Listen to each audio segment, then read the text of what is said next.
We know that big data is changing most industries. It's changed media, it's changing politics, it's changing education. And of course, as much as anything else, it's changing medicine. Dr. Eric Topol is the author of a really interesting and successful new book called The Creative Destruction of Medicine. And I invited Eric, or should I call him Dr. Topol, onto TechCrunch show today to talk about how big data is revolutionizing medicine. Eric, welcome to TechCrunch TV. Thanks very much, Andrew. Great to join you.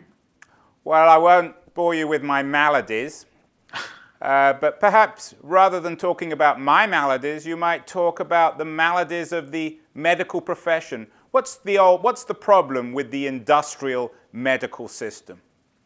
Well, there are some serious lesions, serious problems.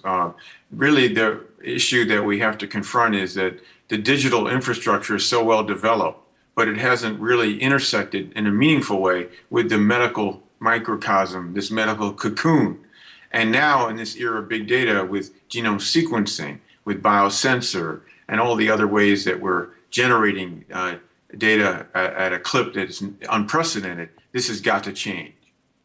How does data in particular change the medical industry?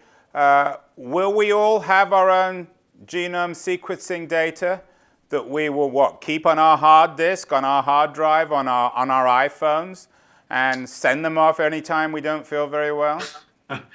Well, I guess it's to think that it's just a sequence is not complete enough.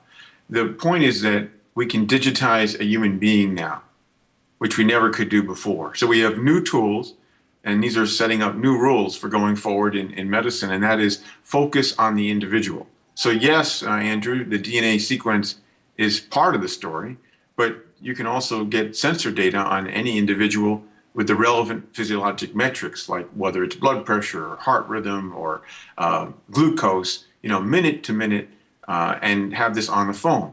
So yes, I think you asked about whether this would alluded to based on the smartphone, and indeed that's where a lot of this data will be accessed, and part will be archived, but so much of it will have to be obviously going to cloud servers and have to be interpreted, annotated, processed, so it becomes practical in the use of daily medical practice. You talk about the digitalization of human beings. How does that change the business of being a doctor? Does it essentially undermine the traditional authority of the 20th century physician? Well, it changes it in many ways. One you're bringing up is democratizing medicine, and that's a biggie, yes. That the end of the medical priesthood, the end of an era of doctor knows best, because now we have a participant and a partnership that can be established with the savvy consumer who has their data and is a vested interest. But there's another facet that has to be kept in mind, and that is the potential of treating the patient's sequence or scan or the metric from the sensor rather than the patient. So we don't want to ever lose that critical human touch and that sense of connecting with the human being, even though we're going to have people digitized. So there's two really big areas to keep in mind here.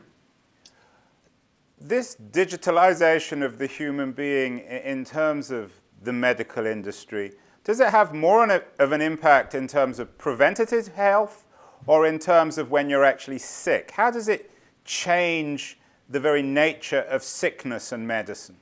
Well, it cuts across all ways that medicine care is rendered today.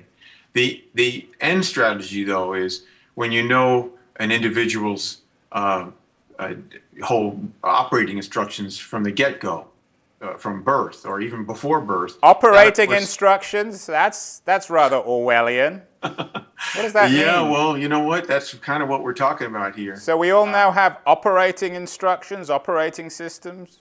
Well, what I mean is we know the susceptibilities, we know what drugs will cause nasty, side effects or what will work. We know basically, we will know. Some we already know today, we're not using that knowledge. So much more precise medicine, where to the point where it actually could be preventive. Today, there's very little prevention of illness, but by knowing each individual's susceptibilities, responses to interventions, the use of sensors to basically capture the risk before the illness is ever manifest. These are all the potentials of the future. How far are we from that, Eric?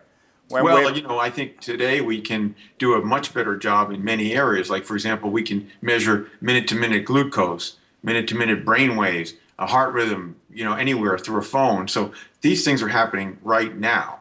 And it's just going to be growing on that with things like embedded nanosensors, and the DNA sequencing is just taken off at a speed that we had never forecasted. So this is a new medicine that's much more precise, participatory, and aiming towards true prevention, the likes of which we've never seen before.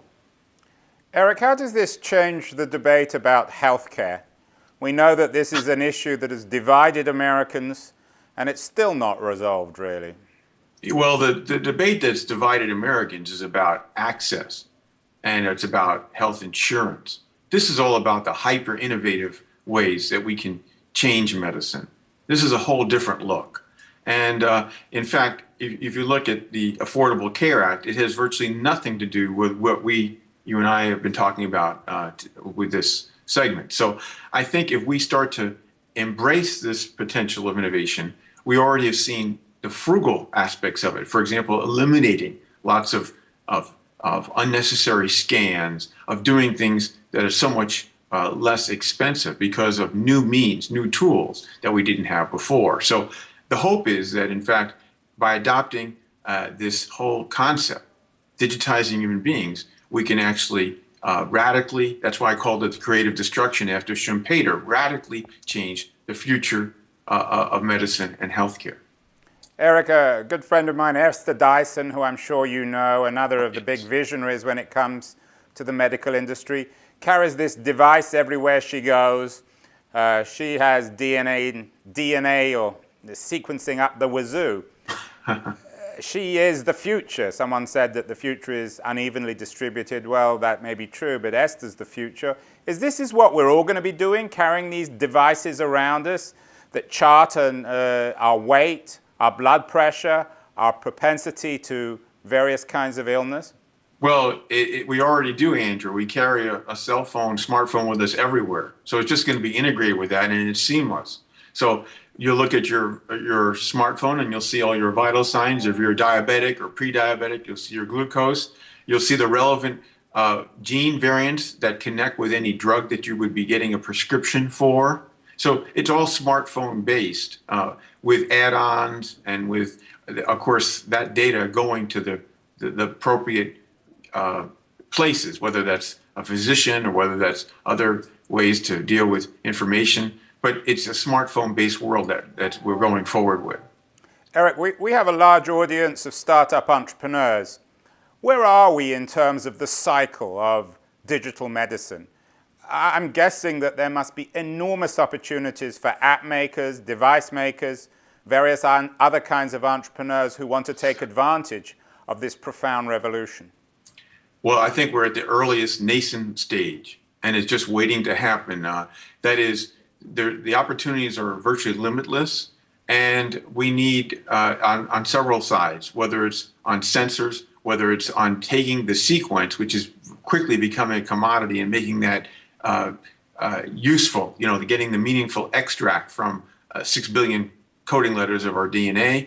But all these various sensors that connect to a phone, we need the signal processing, the algorithms to be developed to make that practical and make it integrate with the care of the individual. So the biggest unmet need right now is handling that big data, that enormity of data.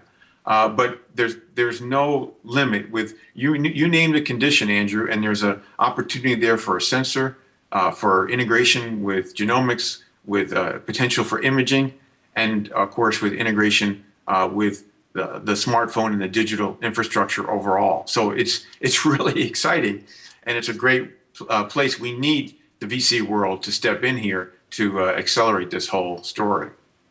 So we still need the plumbing on this system. Eric, a few weeks ago I was at AT&T's foundry in Palo Alto. AT&T are very active in this area, partnering with app makers. They, of course, have a very secure data system. How critical is security in this new economy you're describing? It's big, but whenever you digitize something, obviously there's a potential of hacking and breach of security, and one has to weigh the trade-off. Here, you're upgrading medical care, which is a vital mission, and you've got to consider the maximizing security, but knowing always that there's a potential for lapse. And so, you know, it's basically working that on both sides, making it incredibly important for the individual's care, and on the other hand, maintaining security as well as it possibly can be. So it's that trade-off. It's a critical one. It only becomes favorable when it really makes a difference in health. But Eric, there are organizations now like WikiLeaks and Anonymous who have determined that some individuals and institutions are bad and they're leaking their information. Isn't the same thing going to be happening with medical when networks like Anonymous find somebody that they don't like, who they think is immoral? They will broadcast their DNA sequencing, their digital data to the world? Well, you know what, Andrew? It's already happened, and we didn't need WikiLeaks. Many different major universities in hospital systems in the United States have had inadvertent a breach of their health information systems. I mean, including Stanford University and many others. So we've already learned some valuable lessons here that this needs intensive scrutiny and safeguarding. And obviously, when things are in a digital format, it lends itself to this potential of hacking and leaking. And so we've got to have the foremost concern to try to prevent that. Eric, finally, this creative destruction that you describe, how intimately bound up in it is the issue of good health and of living longer and longer? I read somewhere last week that a doctor is predicting that we're soon going to get the first 150-year-old man or woman. Are we at the beginnings in terms of this data revolution, in terms of us living forever, all of us becoming Ray Kurzweils?